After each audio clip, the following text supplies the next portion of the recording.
সকলে বলি আলহামদুলিল্লাহ।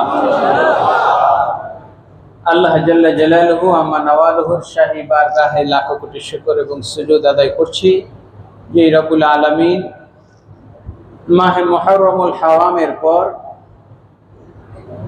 মাহে সফরুল মুসাফফর আল্লাহ দেওয়া আরো একটি মাস মাহে সফরের আজকে প্রথম জুমায় আল্লাহ সুবহানাহু ওয়া তাআলা আমাদের সকলকে বৃষ্টি স্নাত আজকের এই দিনে জুমার নামাজ আদায়ের পূর্বে আল্লাহর ঘরে মসজিদে সমবেত হওয়ার তৌফিক এনায়েত করেছেন। সেই মহান মানিবের দরবারে শুকরিয়া আদায় করে জবান খুলে বলি আলহামদুলিল্লাহ। আরো একবার মুহাব্বতের সাথে বলি আলহামদুলিল্লাহ।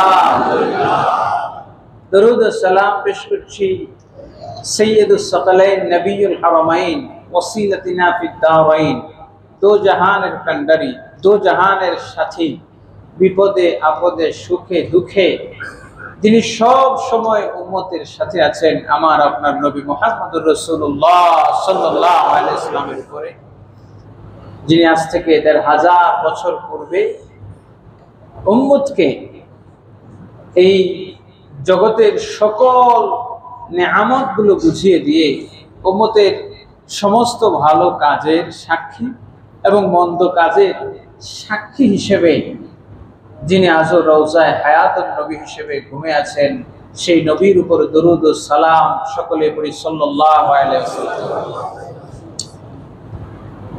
অর্থাৎ যে রাসূল আমার আপনার নেক আমল এবং বদ আমল প্রতিটি আমলের সাক্ষী। সুবহানাল্লাহ।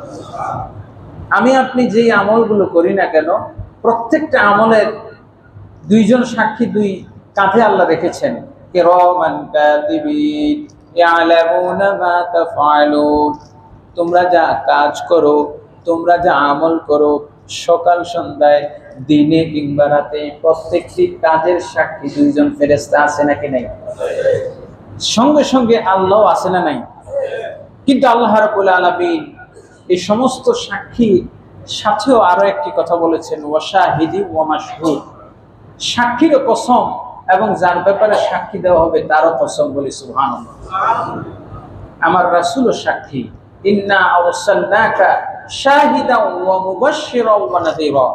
আল্লাহ পাক রাসূলের ব্যাপারে বলেন, নবী গো আমি আপনাকে আমার বান্দাদের যাবতীয় কর্মের সাক্ষী রূপে প্রেরণ করেছি বলি সুবহানাল্লাহ। হাজিরিন, তা আমাদের ভালো মন্দ আমলগুলোর মধ্যে আমরা ধারাবাহিক কিছু আলোচনা করছিলাম যে আত্মার ব্যাধি সম্পর্কে, অন্তরের রোগ। গত দুই জুমা দুইটি বিষয় নিয়ে আলোচনা করেছি। আজকে এমন একটি বিষয় নিয়ে আলোচনা করব, এমন একটি আত্মার ব্যাধি নিয়ে আলোচনা করব, আত্মার রোগ নিয়ে আলোচনা করব, যেই রোগটা আমাদের সবার কাছে খুব মজাদার। কেমন মজাদার? যেরকম রাস্তাঘাটে আপনার ভাজা পোড়া, এটা খাইতে খুব মজাদার, ঠিক কিনা বলেন? যত লোক যার কাছে দেন না কেন, গুড়া গুড়া সবার কাছে ভাজা পোড়া খুব মজা। কিন্তু ছোট হোক বড় হোক, এই ভাজা পোড়া ডুবো তেলে খাবারটা আপনার পেটের জন্য খুবই উপকারী নাকি অপকারী? খাইতে খুব মজা, কিন্তু যখন পেটে যাবে এটা যে এমন বম হবে, এটা আপনার গ্যাস্ট্রিকের ট্যাবলেট ছাড়া এটা বের হয় না। তো ঠিক আমরা এমন একটি আমল সম্পর্কে বলবো যেটা আমরা করি, আমলটা এত মজাদার, আমাদের সবার কাছে আমলটা খুব প্রিয়, কিন্তু আল্লাহ এবং আল্লাহ রাসূলের কাছে এই আমলটা সবচেয়ে জঘন্য একটা নিকৃষ্ট কাজ বলি নাউযুবিল্লাহ। এই আমলটার নাম হলো গীবত। বলেন কি? গীবত। এটা আমরা সবাই কম বেশি করি, এবং এটা যখন করি এত মজা লাগে গীবত করতে, ঘন্টার পর ঘন্টা গীবত করতে করতে চলে যায়, আমি আপনি টেরও পাই না কি করছি। আল্লাহ রাব্বুল আলামিন কোরআনে কারীমে আমাদের সবচেয়ে প্রিয় এই আমলটার নিষেধাজ্ঞা আরোপ করে দিয়ে কোরআনের সূরা হুজুরাতের ১২ নম্বর আয়াতে বলেন, লা ইয়াউতাব বা'দুকুম বা'দা, তোমরা একে অপরের গীবত করো না। আইয়ুহিব্বু আহাদুকুম, ও আমার বান্দারা, আইয়ুহিব্বু আহাদুকুম, তোমাদের কেউ কি চাও ভক্ষণ করতে, খাবার হিসেবে গ্রহণ করতে চাও কি লাহমা আখিহি মাইতা, একজন মুসলমান, একজন মানুষ, একজন বান্দা, একজন মানুষ আর একজন মৃত মানুষের গোশত কেউ কি কখনো খেতে চাইবে? শুধু মানুষ নয়, মৃত ভাইয়ের গোশতের কথা বলা হয়েছে। আপনার ভাই যদি মারা যায়, তার দেহের গোশত আপনি না খায়া মরবেন, তারপরেও তার গোশত কাইটে আপনি খাইতে চাইবেন? কথা বলেন, চাইবেন? হাজরিন, আল্লাহ পাক উদাহরণটা দিয়েছেন এইভাবে যে তোমার জীবন যাবে, তারপরেও তুমি মৃত ভাইয়ের গোশত খাবে না।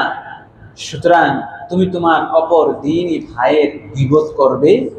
যেভাবে তার মরা লাশের, আপন ভাইয়ের মরা লাশের গোশত খাওয়াটা তোমার নিকট অপছন্দনীয়, ঠিক তদ্রূপ গীবত করাটাও যেন তোমার কাছে এর চাইতে জঘন্য অপছন্দনীয় হয়। বলি নাউজুবিল্লাহ। হযরতে রিবঈ ইবনে আমির রাহমাতুল্লাহি আলাইহি তিনি একবার বলছেন যে আমি স্বপ্নে দেখলাম আমি একটা জায়গায় মজলিসে বসা ছিলাম, ওই মজলিসের মধ্যে এক লোকের গীবত করা হলো। গীবত করার পরে আমি তাকে মানা করলাম, দ্বিতীয়বার আবার করলো, তৃতীয়বার আবার করলো, এরপর আর মানা করিনি। রাতের বেলায় আমি যখন ঘুমাইতে গেলাম, তখন দেখলাম কেউ একজন আমার নিকট শূকরের গোশত নিয়ে আসছে। শূকরের গোশত আনার পর আমাকে বলতেছে তুমি এটা খাও। আমি বললাম শূকরের গোশত আমার জন্য হারাম, আমি কখনো এটা খাবো না। এরপরে বলল খাইতে হবে, না খাইতে হবে, খাবো না। এক পর্যায়ে বলল তুমি শূকরের গোশত খাবে না কেন? দিনের বেলায় তুমি তোমার মৃত ভাইয়ের গোশত খেয়েছো, মৃত ভাইয়ের গোশত যদি খাইতে পারো ওইটাও যেমন হারাম, শূকরের গোশত আর একটু নরমাল হারাম। আপন মৃত ভাইয়ের গোশত খেয়েছো, যদি সেটা খেতে পারো তাহলে শূকরের গোশত কেন খাবে না? জোর করে আমাকে খাওয়া দেওয়া হলো। সকালবেলায় ঘুমের থেকে উঠে দেখি মুখের থেকে শূকরের গোশত গন্ধ, দুর্গন্ধ বের হয়। বলি নাউজুবিল্লাহ। তিনি বলছেন যে 30-40 দিন এই গন্ধটা আমার মুখের মধ্যে ছিল। আমি সেই দিন থেকে তওবা করেছি, গীবত করব না, শুনবো না, এমনকি যেখানে গীবত হবে সেখানে বসবো না। আরো জোরে বলি নাউজুবিল্লাহ। দেখেন গীবত কত ভয়াবহ আমল। আল্লাহ রাসূল সাল্লাল্লাহু আলাইহি ওয়াসাল্লাম যে আমাদের প্রতিটি আমলের সাক্ষী হন, তার একটা উদাহরণ হলো এই আয়াতে কারিমা। এই আয়াতে কারিমার শানে নুজুল হলো সূরা হুজুরাত এর 12 নম্বর আয়াতের শানে নুজুল হলো আল্লাহর হাবিব সাল্লাল্লাহু আলাইহি ওয়াসাল্লাম যখন কোনো সফরে বের হইতেন, সফর বের হওয়ার সময় দুইজন সাহাবীর, ধনী সাহাবী দেখে তাদের সাথে একজন গরিব সাহাবী দিয়ে দিতেন, যাতে করে ধনী সাহাবীর সাথে হযরতে রাসূল সাল্লাল্লাহু আলাইহি ওয়াসাল্লামের দুইজন সাহাবীর সাথে আরেকজন খাদেম দিয়ে দিতেন, গরিব সাহাবী দিতেন, যাতে করে তিনজনের সমন্বয়ে তাদের কাজগুলো আদায় হয়। হযরত আবু বকর, হযরত ওমর রাদিয়াল্লাহু তাআলা আনহুর সাথে একজন খাদেম দিয়ে দিলেন। দেওয়ার পরে পথিমধ্যে সফরে যাওয়ার পরে আবু বকর, ওমর রাদিয়াল্লাহু তাআলা আনহু খাদেমকে বললেন যে তুমি খাবার প্রস্তুত করো, আমরা একটু ঘুমাই। তো দুইজন ঘুমানোর পর খাদেমও ঘুমিয়ে গেলেন খাবার প্রস্তুত না করে। দুইজন উঠে দেখতেছেন ক্ষুধার্ত অবস্থায়, ঘুম থেকে উঠে ক্ষুধার্ত অবস্থায় দুইজন দেখলেন যখন খাদেম খাবার প্রস্তুত করে নাই, তখন তাদের দুইজনের মেজাজটা একটু গরম হয়ে গেল। তারা উভয়ে চিন্তা করলেন এখন কি করা যায়। এই লোকটা তো ঘুম কাতরে মানুষ, শুধু এইটুকু বলছেন, খাদেমটা খুব ঘুম পাগল মানুষ, সে আমাদের খাবার প্রস্তুত না করে ঘুমিয়ে গেল। তো যাই হোক, খাবার প্রস্তুত হয় নাই। তারা দুইজন চিন্তা করলেন যে খাদেমকে এক কাজ করি, এখন আর কখন সে খাবার প্রস্তুত করবে, সময় নাই, তাকে রাসূলের কাছে পাঠিয়ে দেই, রাসূলের কাছ থেকে সে আমাদের জন্য কিছু খাবার চেয়ে নিক। পাঠানোর পরে ওই খাদেমকে যখন আল্লাহ রাসূলকে বলল, ইয়া রাসূলুল্লাহ, ইয়া হাবিবাল্লাহ, আপনার দুইজন সাহাবী আমাকে পাঠিয়েছেন আপনার নিকটে খাবার নেওয়ার জন্য, খাবার খাবেন, তারা খুব ক্ষুধার্ত। আল্লাহ রাসূল বললেন যাও, তারা ক্ষুধার্ত নয়, বরং তারা উভয়ই খাবার খেয়েছে। তারা কি করেছে? খাবার খেয়েছে। আল্লাহর হাবিব সাল্লাল্লাহু আলাইহি ওয়াসাল্লাম বললেন তারা উভয়ে খাবার গ্রহণ করেছে, তুমি তাদেরকে জানিয়ে দাও। ওই সাহাবী, খাদেম সাহাবী, তিনি যখন আবু বকর ও ওমর রাদিয়াল্লাহু তাআলা আনহুমার কাছে এসে জানাইলেন, দুইজন আল্লাহ রাসূলের কাছে গিয়ে ফরিয়াদ করলেন, ইয়া রাসূলুল্লাহ, ইয়া হাবিবাল্লাহ, ফিদাকা আবি ওয়া উম্মি, আমার মাতা পিতা আপনার জন্য কুরবান হোক, ঘুমাইছিলাম, ঘুম থেকে ক্ষুধা পেট নিয়ে উঠলাম, কখন খাবার খেলাম। আল্লাহ রাসূল জানিয়ে দিলেন ঘুম থেকে ওঠার পর তোমরা যখন ওই খাদেমের গীবত করেছো, খাদেমের ব্যাপারে এই কথা বলেছো যে খাদেম খুব ঘুম কাতরে মানুষ, খাবার প্রস্তুত না করে ঘুমিয়েছে, তোমরা তার দুইজনে গীবত করার ফলে আল্লাহ রাব্বুল আলামিন তোমাদের আমল নামার মধ্যে ওই মানুষটার গোশত খাওয়ার গুনাহ লিখে দিয়েছেন। বলে নাউজুবিল্লাহ। আল্লাহ রাসূল বললেন তোমাদের দাঁতের ফাঁকে এখনো ওই গোশতের নমুনা দেখা যায়। বলেন না নাউজুবিল্লাহ। হযরত এই ছেলেটার শান নুজুল। দুইজন সাহাবী, জলিলুল কদর সাহাবী, তারা একটু বলেছেন যে লোকটা ঘুম কাতরে মানুষ, ঘুম পাগল মানুষ। এই কথাটা যদি গীবত হিসেবে ধরা হয় এবং এর ফলে যদি তাদেরকে এই কথা বলা হয় যে মৃত মানুষের গোশত খেয়েছো, আর আমি আপনি মজলিসে বসলে, এক জায়গায় বসলে কত না কিছু বলে ফেলি। আরেকটি ঘটনা আসছে তানবীহুল গাফিলিন কিতাবের মধ্যে ফকিহ আবুল লাইস সামারকান্দি তিনি বলছেন যে আল্লাহ রাসূল একবার সবাইকে নফল রোজা রাখতে বললেন এবং বললেন যে আমার অনুমতি ছাড়া কেউ যেন ইফতারি না করে। রাসূল সাল্লাল্লাহু আলাইহি ওয়াসাল্লাম ইফতারি যাকে নির্দেশ দিবেন সে ইফতারি করবে। তো সবাইকে একে একে নির্দেশ দিলেন। দুইজন মহিলার ব্যাপারে আল্লাহ রাসূল বললেন এই দুইজনের ইফতারির কোনো হুকুম নাই, অর্ডার নাই, নির্দেশনা নাই, এই দুইজন ইফতার করতে পারবে না। সন্ধ্যা গড়িয়ে যখন রাত ঘনিয়ে আসলো, দুজন ক্ষুধায় কাতর হয়ে বেহুশ প্রায় এমত অবস্থায় রাসূল সাল্লাল্লাহু আলাইহি ওয়াসাল্লামের কাছে তার আত্মীয় স্বজন আপনজন গিয়ে আরজি জানালো, ইয়া রাসূলুল্লাহ, তারা তো একদম বেহুশ হয়ে পড়ে গেছে, না খেয়ে ক্ষুধায় কাতরাচ্ছে, ইয়া রাসূলুল্লাহ আপনি একটু ইফতারির অনুমতি দেন। আল্লাহ রাসূল বলেন আমি কিভাবে অনুমতি দিতে পারি, এরা সারাদিন ভর আরেকজন মহিলার গীবত করেছে এবং তার গোশত খেয়েছে, এদেরকে আসো ডাকো এবং এদেরকে ডেকে এনে তাদেরকে বমি করতে বলো, দেখবা তাদের পেটের ভেতর থেকে কাঁচা গোশত বের হবে। ঠিকই তাদেরকে যখন বলা হলো আসো, বমি করতে বলা হলো, বমি করলো, করার পরে তাদের পেটের ভেতর থেকে কাঁচা গোশত বেরিয়ে এলো। বলি নাউজুবিল্লাহ। এটা রাসূলের চোখের সামনের ঘটনা, রাসূলের জামানার ঘটনা। এই মহিলাগুলো কাঁচা গোশত পেটের থেকে বের হলো কোত্থেকে? সারাদিন তারা রোজা রেখে গীবত করেছে। এবং ওই যে রাসূল সাল্লাল্লাহু আলাইহি ওয়াসাল্লাম উম্মতের প্রতিটি আমলের সাক্ষী হন, এটি তার প্রমাণ। আমি আপনি কোথায় কার গীবত করি, হয়তোবা কার সমালোচনা করছি, যার সমালোচনা করছি সে হয়তোবা শুনছে না, কিন্তু আল্লাহ ফেরেশতাগণ সাক্ষী থাকছেন, রাসূলের দরবারে আপনার এই আমলটা পৌঁছে যায়। এবং আপনি যার গীবত করছেন, নিন্দা করছেন, পরনিন্দা করছেন, দুশ্চর্চা করছেন, সাহাবায়ে কেরাম রিদওয়ানুল্লাহি তাআলা আলাইহিম আজমাইন এটি করতেন না। কারণ আল্লাহ রাসূল বলেছেন যে প্রত্যেক মানুষের সাথে 5 জন করে ফেরেশতা থাকে। কয়জন? 5 জন। মতান্তরে 40, 70 বিভিন্ন রওয়ায়াত আছে।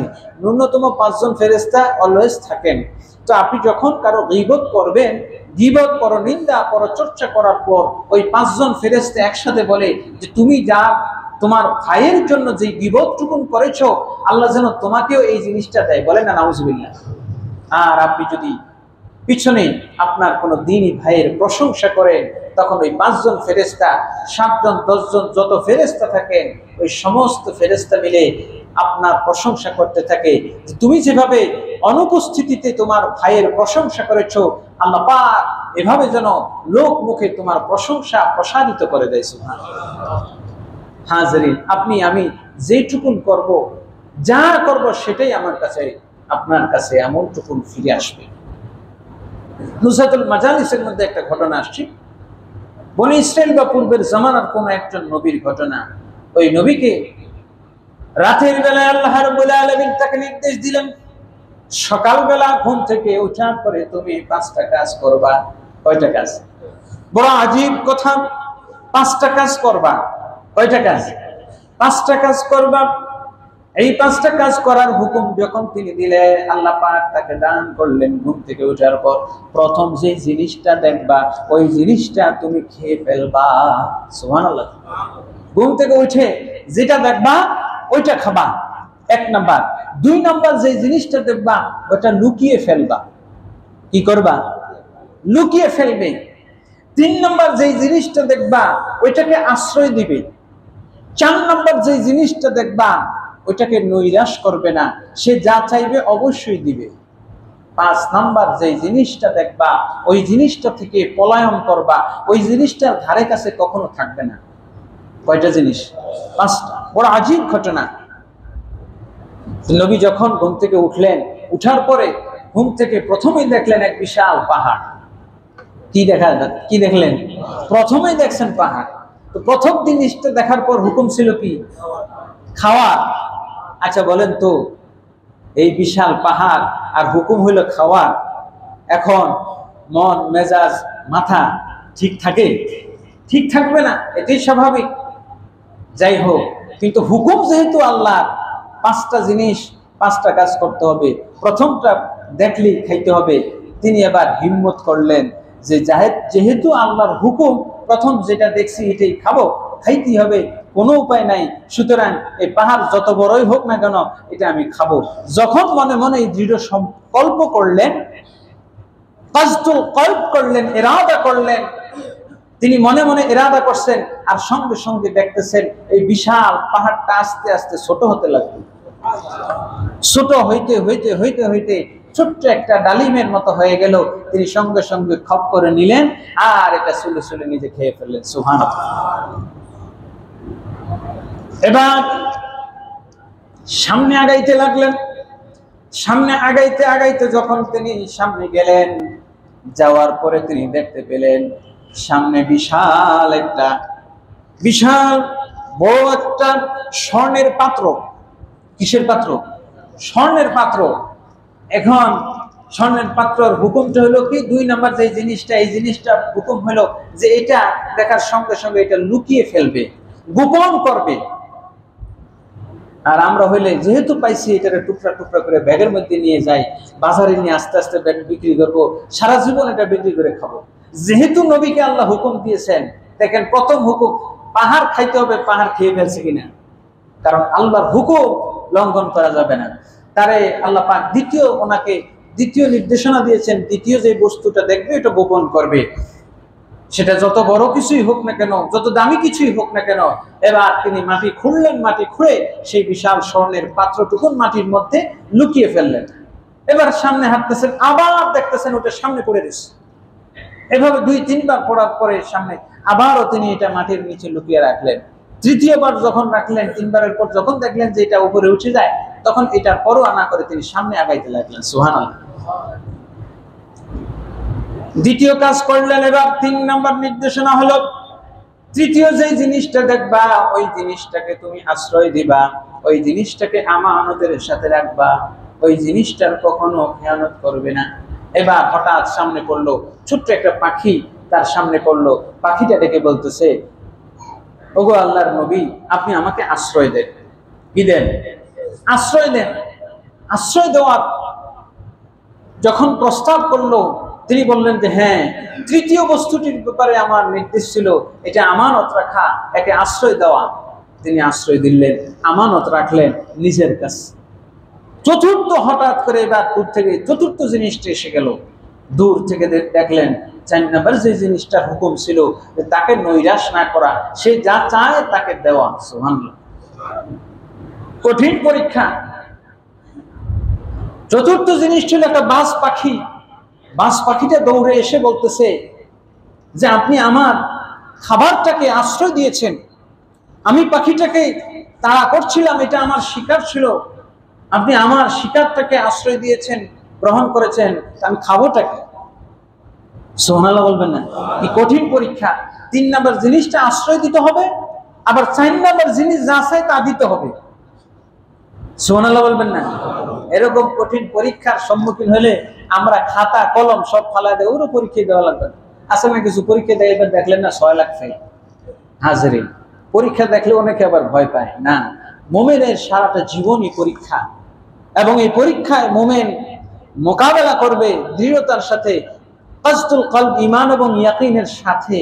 আল্লাহ নিজেই বলেছেন, ওয়ালা তাহিনু ওয়ালা তাহসানু ওয়া আনতুমুল আ'লাউনা ইন কুনতুম মুমিনিন। সুবহানাল্লাহ। 70-75 বছর হয়ে গেছে ফিলিস্তিনের, আর অল্প কয়টা বছর হয়তো বা তারা পরীক্ষা দিচ্ছে। গতকাল যে জিনিসটা একটা দেখলাম, আমার চোখে পানি এসে গেল। ছোট্ট একটা শিশু বাচ্চা তার বাবাকে বলছে, বাবা, ত্রাণ শিবিরের মধ্যে ত্রাণ দিতেছে, সেখানে ত্রাণ নিচ্ছে, আপনি কি ত্রাণ আনতে যাবেন না? বাবা বলতেছে, মাগো ওইখানে গেলে তো ইসরায়েলি বাহিনী গুলি করে সব মারে, আমি কি সেখানে মরতে যাব ত্রাণ আনতে গিয়ে? সন্তান বলতেছে, বাবা গো, বাইসে থেকে তো লাভ নাই, আপনি আমাকেও নিয়ে চলেন, আমিও মরি আপনিও মরি, বাইসে থাকতে তো দুনিয়া খাবার পাচ্ছি না, একটা রুটির জন্য কত কঠিন পরীক্ষা তাদেরকে দিতে হচ্ছে। ছোট্ট একটা বাচ্চা, 3-4-5 বছরের বাচ্চাটা বাবাকে বলতেছে যে ওইখানে আপনিও চলেন আমিও চলেন, গুলি খেয়ে মরলে মরে যাই, বাইসে থেকে তো লাভ নাই। কত কঠিন পরীক্ষা তারা দিচ্ছেন। হাজরিন, তো ইমানদার এই পরীক্ষাগুলো আল্লাহ নিজেই বলেছেন, ওয়ালা নাবলুয়ান্নাকুম বিশাইইম মিনাল খাউফি ওয়াল জু' ওয়া নাকসিম মিনাল আমওয়ালি ওয়াল আনফুসি ওয়াস সামারাত। ভয়, তৃষ্ণা, ক্ষুধা, অভাব, অনটন, ঝড়, ঝঞ্ঝাট, ভূমিকম্প, বিভিন্ন ধরনের জলোচ্ছ্বাস কিংবা যুদ্ধ, এই জিনিসগুলো দিয়ে তোমাদেরকে পরীক্ষা করা হবে। ইমানের পরীক্ষায় যারা কামিয়াবি হবে, ইমানের পরীক্ষাগুলো যারা দৃঢ়তার সাথে, ইমানের সাথে, ইয়াকিনের সাথে মোকাবেলা করবে, তারাই সর্বশেষে বিজয়ী হবে। সুবহানাল্লাহ, এটা মোকাবেলার বিষয়। ইমান ইয়াকিনের সাথে তো নবী এটা মোকাবেলা করতেই হবে। 3 নম্বর জিনিসকে আশ্রয় দিতে হবে। চতুর্থ যে জিনিসটা, সে যা চায় তাকে তা দিতে হবে। সুবহানাল্লাহ, পাখিটাকে আশ্রয় দিলেন এবং বাস পাখি সে যা চায় তাকে দিতে হবে, দুইটাই করতে হবে। সুতরাং আল্লাহর হুকুম, চড়ুই পাখিকে আশ্রয় দিয়েছেন, বাস পাখি যা চায় তা দিবেন। বাস পাখিকে বললেন, তোমার কি চাই? বলতেছে, আমার ক্ষুধা লাগছে, আমার খাবার চাই। সঙ্গে সঙ্গে বললেন, আমি যেহেতু তোমার শিকারটাকে আশ্রয় দিয়েছি, পাখিটাকে আশ্রয় দিয়েছি, তোমার খাবারকে আমি আশ্রয় দিয়েছি, সুতরাং তার বিনিময়ে আমার গালের থেকে তোমার যেটুকু মন চায় এটুকু গোশত তুমি নিয়ে যাও, কামড়িয়ে। এটাকেই বলে ইমানের পরীক্ষা। 4 নম্বর যে জিনিসটা যা চায় তা দিয়ে দিলেন। এবার তিনি সামনে আগে গেলেন। সামনে যাওয়ার পরে 5 নম্বর যে জিনিসটা ছিল, ওই জিনিসটা থেকে আমার আল্লাহ তাকে নির্দেশ দিয়েছেন, ও নবী, খবরদার খবরদার, 5 নম্বর জিনিসটা যখনই চোখে পড়বে সঙ্গে সঙ্গে ওটা থেকে পালায়া দৌড়ে পালাবে। কিছু দূর যাওয়ার পরে তিনি দেখলেন মরা একটা মানুষ পড়ে রয়েছে, মৃত মানুষের লাশ পড়ে আছে। তখন 5 নম্বর জিনিসের ব্যাপারে তার যে হুকুম ছিল, তার সেই হুকুমটা তিনি পালন করলেন। মরা লাশ পড়ে থেকে যে এটা কাফন দাফন করবেন না, তিনি এটা রেখে, আল্লাহ যেহেতু নির্দেশ, হুকুম, এটা রেখে দৌড়ে পালানো, দেখেই পালানো, সঙ্গে সঙ্গে তিনি পালিয়ে গেলেন। রাতের বেলায় তিনি নামাজ পড়ে আল্লাহর দরবারে ফরিয়াদ করলেন, রব্বুল আলামিন, 5টা জিনিসই আমি পালন করেছি, সুতরাং এই 5টা জিনিসের বিনিময়ে আমি কি পেয়েছি এবং কি অর্জন করেছি, এটার হিকমতটা একটু আমাকে জানায় দেন। সুবহানাল্লাহ, আল্লাহ পাক স্বপ্ন যোগে তাকে জানায় দিলেন। প্রথম যে পাহাড় খাওয়ার কথা বলেছি, পাহাড়, এই জিনিসটা হলো রাগ। মানুষের রাগটাকে হজম করার কথা আমি বলেছি। রাগ যত বড়ই হোক না কেন, যত কঠিন ক্রোধ হোক না কেন, এই রাগ কেউ যদি হজম করতে চায়, এটা যদি পাহাড় সমান হয়, যখন কেউ ইরাদা করবে, নিয়ত করবে, ইচ্ছা করবে যে আমি আমার রাগটাকে কন্ট্রোল করব, হজম করব, যত পাহাড় সম রাগ হোক না কেন, আল্লাহ পাক তাকে সেই রাগটাকে হজম করার শক্তি দান করবেন, সামর্থ্য দান করবেন। সুবহানাল্লাহ। 2 নাম্বার যে জিনিসটা ছিল, 2 নাম্বার আমার নির্দেশ ছিল, যা দেখবে তা গোপন করবা। এটা হলো তোমার নেক আমল, ইখলাসের সাথে নেক আমল। ইখলাসের সাথে তোমার নেক আমলটা যখন তুমি করবা, আমার হুকুম হলো এটা গোপন করা। যত নেক আমল আছে, দান, সদকা, নামাজ, রোজা, হজ, যাকাত, যত নেক আমল আছে, এটা গোপন করার নির্দেশ। কিন্তু তুমি দেখেছো, স্বর্ণের পাত্রটা যখনই মাটির মধ্যে লুকায় তখনই বেরিয়ে যায়। অর্থাৎ তুমি ইখলাসের সাথে যদি কোনো নেক আমল কাজ করো, নেক আমল করো, ভালো কাজ করো, মানুষের কল্যাণে যদি কোনো কাজ করো, আমল করো, তো এটা যত গোপনেই করো না কেন, যত গোপনেই রাখতে চাও না কেন, আমার আল্লাহ তোমার ভালো কাজটা প্রকাশ করে দিয়েছে। এটা মাইক দিয়ে বলতে হবে না, মাইক দিয়ে বলতে হবে না আমি অমুক তমুক, আমি এই কাজ করেছি, আমি অমুকের জীবন বাঁচিয়েছি, অমুককে দান করেছি, সদকা করেছি। অর্থাৎ তোমার সুনামটা মানুষের মুখে মুখে এমনি আল্লাহ প্রকাশ করে দিবেন। সুবহানাল্লাহ। স্বর্ণ যেমন খাঁটি, তো খাঁটি নেক আমলও মানুষ যত গোপন করতে চাইবে, খাঁটি আমল যদি হয়, ইখলাসের সাথে যদি হয়, ওইটা এইভাবে প্রকাশ পেয়ে যাবে। সুবহানাল্লাহ। তিন নম্বর জিনিসটি আমি বলেছি আশ্রয় দেওয়া। আশ্রয় দেওয়া সেটা আমানত রাখা। এই জিনিসটি হলো মানুষের গোপন কথা। কি কথা? গোপন কথা। একজন আরেকজন আপনার কাছে একটি গোপন কথা বলল, গোপন কথা। এই গোপন কথাটা আপনার কাছে সম্পদের মতো আমানত। যত কিছুই হোক না কেন, যত কেউ এসে প্রশ্ন করুক না কেন, যত রিমান্ডের মাইরি দিক না কেন, আপনার জন্য আরেকজনের এই গোপন কথা, এই আমানত প্রকাশ করার অধিকার নাই। এই জন্য আল্লাহ পাক নবীকে বলেছেন, তিন নম্বর জিনিসটা তুমি আমানত রাখবা, গোপন রাখবা, এটা কখনোই প্রকাশ করবে না। সেই জিনিসটা হলো মানুষের গোপন কথা। চার নম্বর যে জিনিসটা, সেটা বলছি যে সেটা যখন এসে তোমার কাছে যা চাইবে তাই দিবা। এটা হচ্ছে মানুষ তোমার জন্য, যে কেউ যদি তোমার কাছে কিছু চায় তাকে কখনো খালি হাতে ফিরিয়ে দিও না। সুবহানাল্লাহ। ও নবী, আপনাকে বলেছি চার নম্বর জিনিসটা, যা চাইবে আপনি তাই তাকে দিয়ে দেবেন। বনি আদম, মানুষ হলো পৃথিবীর মধ্যে সবচেয়ে সম্মানিত, সবচেয়ে শ্রেষ্ঠ। বনি আদমকে আমি সৃষ্টি করেছি। ওই পাখিটা আপনার কাছে যখন একটু খাবার চেয়েছে, আপনি যদি তার খাবারটা না দিতেন, একে তো আপনি তার শিকারটাকে আশ্রয় দিয়েছেন, দ্বিতীয়ত তার খাবারটা যদি আপনি না দিতেন, তাহলে আপনার রূপটা পরিবর্তন হয়ে যেত। আপনি বনি আদম, ওয়ালাকাদ কাররামনা বনি আদম, আমি মানুষকে পৃথিবীর সমস্ত প্রাণী থেকে শ্রেষ্ঠ হিসেবে বানিয়েছি। সুতরাং অন্য প্রাণী নয়, শুধু মানুষও যদি তার কাছে কিছু চায়, অবশ্যই সে তা দিয়ে দিতে হবে। সুবহানাল্লাহ, দিতেই হবে।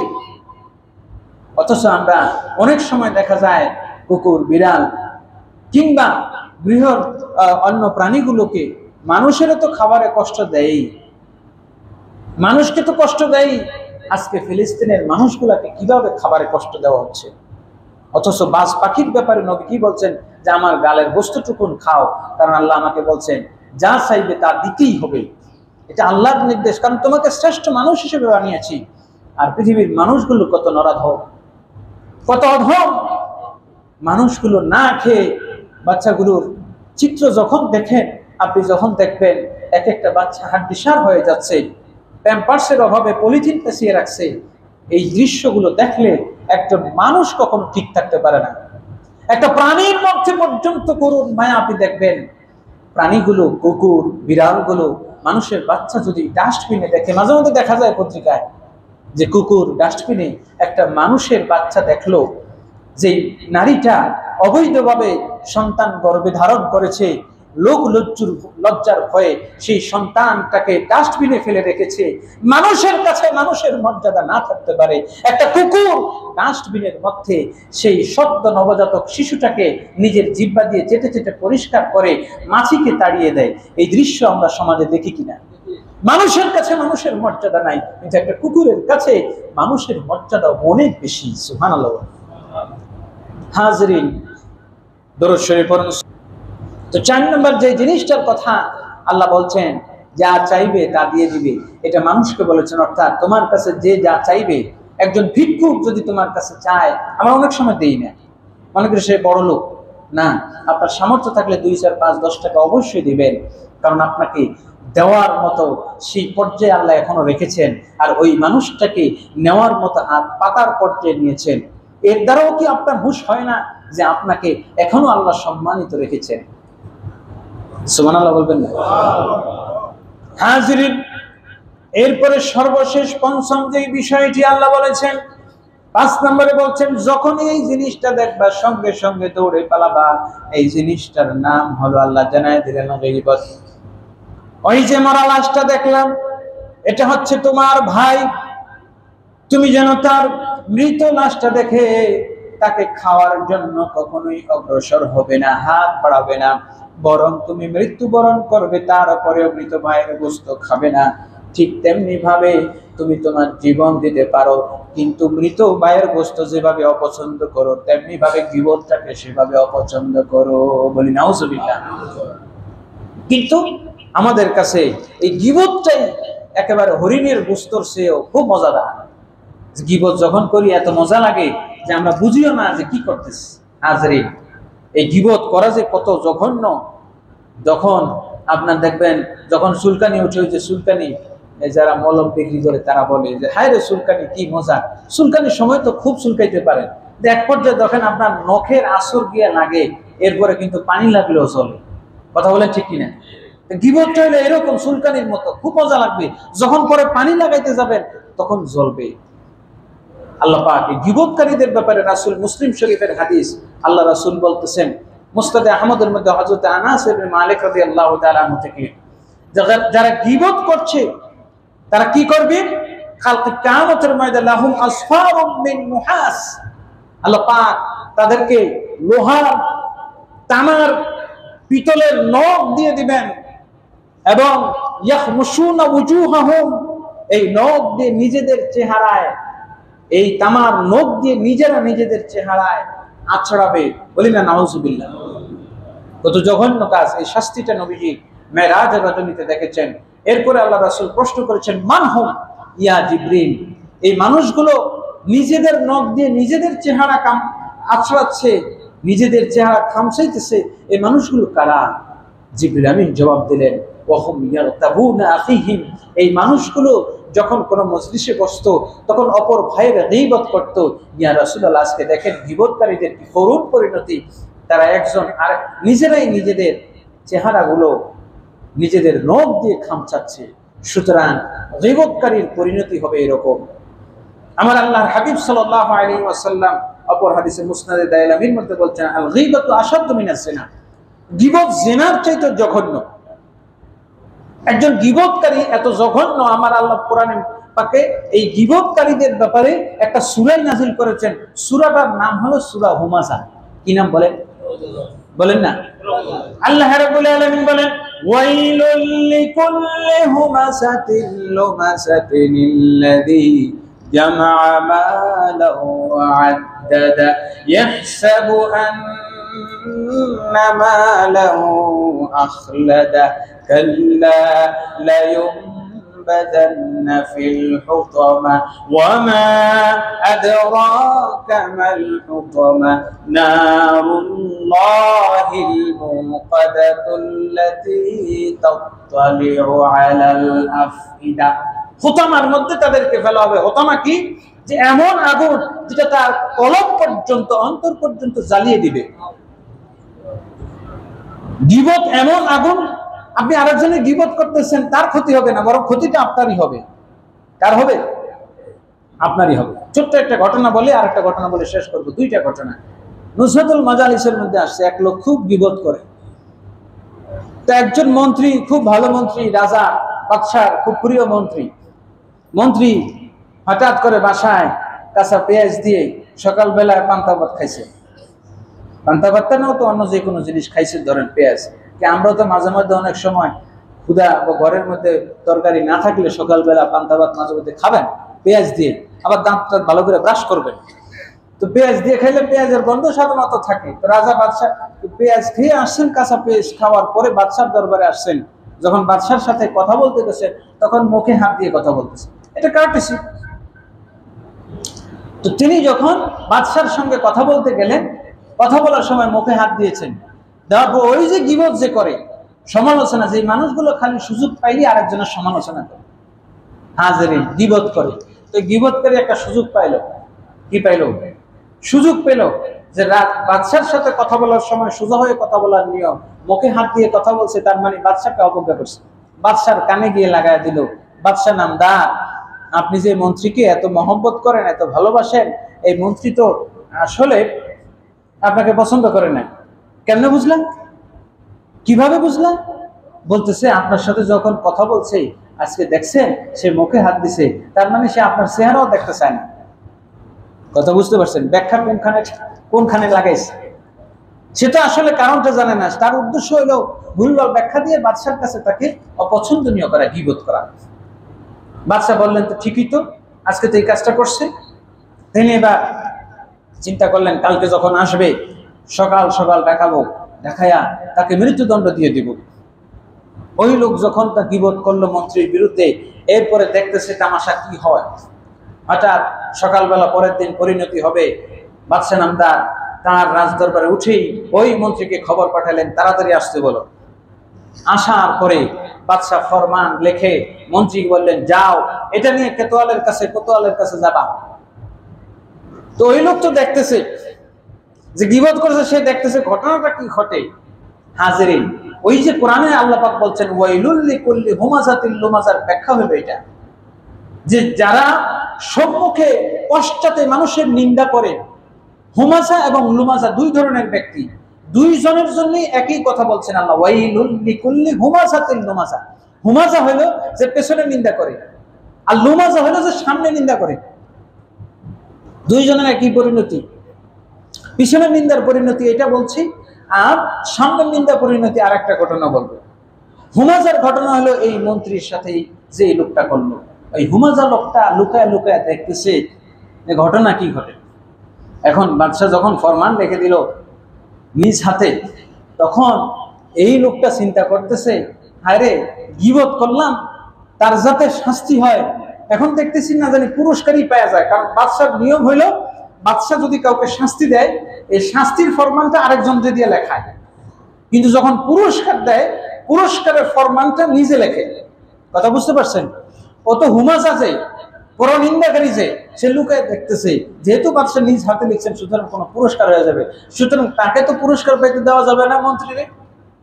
মন্ত্রী যখন বাদশার চিঠি নিয়ে রওনা দিছে, রওনা দেওয়ার পর গেটের বাইরে, রাজপ্রাসাদের বাইরে ওই লোক দৌড়ে আসছে, আইসা মন্ত্রী মহোদয়কে বলছে, মন্ত্রী মহোদয় বাদশাহ আপনাকে কি দিছে, কি বলছে? বলতেছে এই চিঠিটা অমুকের কাছে পৌঁছায় দিতে। ওই লোক বলল, হায় পুরস্কার তো গীবত করলাম, তোমার বদনাম করলাম, দুর্নাম করে তুমি পুরস্কার পাইবা। মনে মনে বলতেছে, মন্ত্রী তোমার এটা পাইতে দেবো না, দেন চিঠিটা আমারে দেন, আমি পৌঁছায় দেব। চিঠি বগলতলিতে নিয়ে হাসতে হাসতে নাচতে নাচতে গাইতে গাইতে কোতোয়ালের কাছে যাওয়ার পর কোতোয়াল চিঠি দেখে আর তার মুভমেন্ট দেখে, সে খুব খুশি। চিঠি দিয়ে বলতেছে কি লেখছে, হাইসা হাইসা বলতেছে তাড়াতাড়ি যা দাওয়াত দিয়ে দেন। কোতোয়াল বলতেছে একটু অপেক্ষা করেন। ভিতর থেকে তরবারিটা এনে বলতেছে, এখানে লেখছে যে পত্রবাহক তোমার নিকট আসিবার সঙ্গে সঙ্গে তার দেহ হইতে মাথাটা আলাদা করিয়া পাত্রে ভরিয়া মাথাটা আমার নিকট পাঠাইয়া দেবা। হয়েছে নি কাহিনী? সুতরাং হুমাজার শেষ পরিণতি ওইখানে। আল্লাহ পাক এই জন্য বলছেন ওয়াইলুল লিকুল্লি হুমাযাতিল লুমাযা, যে হুমাজা যে লুমাজা উভয়ের জন্য জাহান্নাম। বলি না নাউযুবিল্লাহ। নারুল্লাহ হুতামা নামক জানো, সে নিজে জ্বলবে, নিজেই ধ্বংস হবে। এটা গেল হুমাজার উদাহরণ। লুমাজা কি?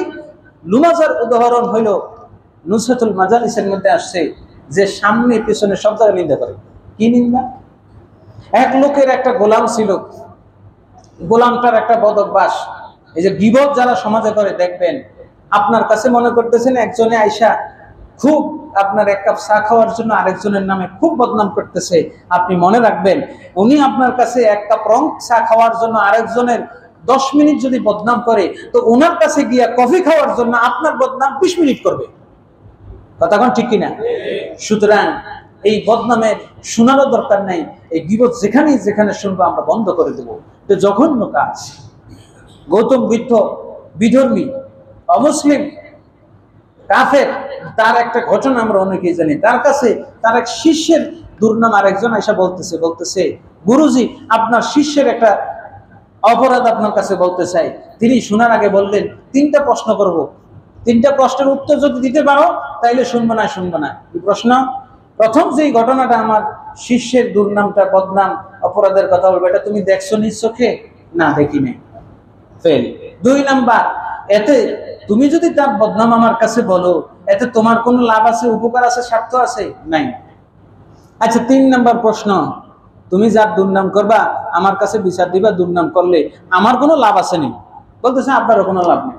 তো তিনি বললেন যে যেটাতে তোমারও লাভ নাই, আমারও লাভ নাই, আবার নিজের চোখেও দেখো নাই, এইটা শোনার আমার দরকার প্যারে হাজির। অথচ এই জিনিসটাই শুনতে আমাদের এত ভালো লাগে, এত গীবত শুনতে আর করতে এত ভালো লাগে, মানে আইসক্রিম ভাজা বড় এর সাথে বেশি মনে হয় এটার সাথে ভালো লাগে গীবতটা। হাজির, তো ওই গোলাম গীবত করে, খুব ভালো কাজ করে, সবকিছু ভালো, কিন্তু তার একটা অভ্যাস হলো গীবত। প্যার হাজিরিন, বেচতে নিছে বাজারের মধ্যে, তো বিক্রি করার সময় তো বস্তুটি বলে দেয়, এটা আগের নিয়ম ছিল, এখন এই নিয়ম নাই। গত পরশুদিন আমার এক শিক্ষক বলতেছে, হুজুর এক ঘটনা, বাড়িতে গরু কিনছি, কিনার সময় যে বিক্রি করে সে দেখাইছে একেবারে সামনে, একেবারে ওলান থেকে দুধ বের করে 3.5 কেজি দেখাইছে। বাড়িতে আজকে 1 সপ্তাহ মিলে 2 কেজি দুধও পাইনি। তো দেওয়ার সময় এমন দেখায়, নেওয়ার সময় কিন্তু পাওয়া যায় না, অর্থাৎ প্রস্তুতি গোপন করে বিক্রির সময়। আগে এগুলো ছিল না। যাই হোক, গোলাম বিক্রি করবে, গোলামের দোষ বলে দিচ্ছে, এই গোলাম কিন্তু গীবত করে। এক লোক ভাবলো, আরে গীবত আর কি, কাজ তো হয়, তো নিয়ে গেছে, নিয়ে গিয়ে খুব কাজ করে। ওই যে গীবতকারী মানুষ যে নিজে ধ্বংস করে আরেকজনের ধ্বংস হয়, এটা হইলো তার উদাহরণ। সে গিয়ে বলতেছে, মনিবের স্ত্রীকে বলতেছে, এগো আপনি বুঝেন আপনার স্বামী আরেকজনের সাথে পরকীয়ায় লিপ্ত, আপনি কাজ করেন, আপনাকে একটা ওজিফা দেই, আপনি রাতে খুর নিয়ে বালিশের নিচে খুর নিয়ে ঘুমাবেন। আপনার স্বামী যখন ঘুমাবে, তো ঘুমানোর পরে তার ঘাড়ের মধ্যে যে পশমগুলো আছে খুর দিয়ে সাইসা দিবেন, তখন অন্য নারীর দিকে তার আকর্ষণ হবে না। এটা বলে দিছে মনিবের স্ত্রীকে।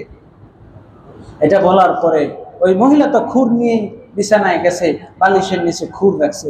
এবার মনিব রে বলতেছে, মনিব গো, আমারও তো বুঝেন না, চিনেন না, বিশ্বাস করেন না, তো একটা কথা কই আপনারে, আপনার স্ত্রী কিন্তু আপনারে ভালোবাসে না, ভালো পায় না।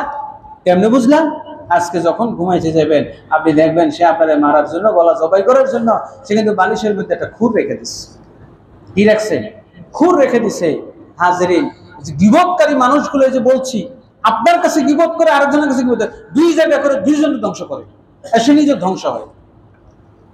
ওই লোক তো ঘুমাইতে যাওয়ার পরে ঘুমের ভান করছে, ভান করে শুয়ে আছে। মহিলা তো এবার ভাবছে যে স্বামী ঘুমে আছে, ঘাড়ের পশমগুলো ফালাই দিলেই তো আর কোনো মহিলার দিকে নজর দিবে না। এবার খুর বাইর করছে। এবার তো উনি চোখ খুলে দেখতেছে ঘটনা কি। গোলাম যা বলছে তাই তো সত্যি, তাই তো হাসা কথা, সত্যি কথা ধরে দিল, ওই খুর দিয়ে মহিলারা জবাই করে। এবার মহিলা অভিভাবকরা যখন জানলো যে আমাদের মেয়েকে জবাই করে দিছে, এবার তারেও মেরে ফেলছে। এবার দেখেন, গোলাম তার মনিবরেও মারলো, স্ত্রীও মারলো। এখন কিন্তু তার থাকারও জায়গা নাই, খাওয়ারও জায়গা নাই, কিচ্ছু নাই। সে নিজেও ধ্বংস হয়েছে, আরেকজনকে ধ্বংস করছে। পেয়ারা হাজরিন, এই জন্য আমাদের সমাজে যারা হুমাজা আছে এবং লুমাজা আছে, এই মানুষগুলো আপনার আমার জন্য, পরিবারের জন্য, সবার জন্য ধ্বংসের কারণ। সবার জন্য হতে পারে আপনার স্ত্রী আপনার সাথে ঝামেলা লাগাবে, আপনার ভাইয়ের সাথে ঝামেলা লাগাবে। আছে না এরকম? 2 ভাইয়ের ঝগড়া লাগে, এই মহিলা একজনে, তার কাছে কই আপনার বদনাম, আপনার কাছে কই তার বদনাম। এই হুমাজা এবং লুমাজা থেকে আমাদের সবাইকে সতর্ক থাকার তৌফিক দান করুন। সকলে বলে আমিন। আখির দাওয়ানা আলহামদুলিল্লাহি রাব্বিল আলামিন।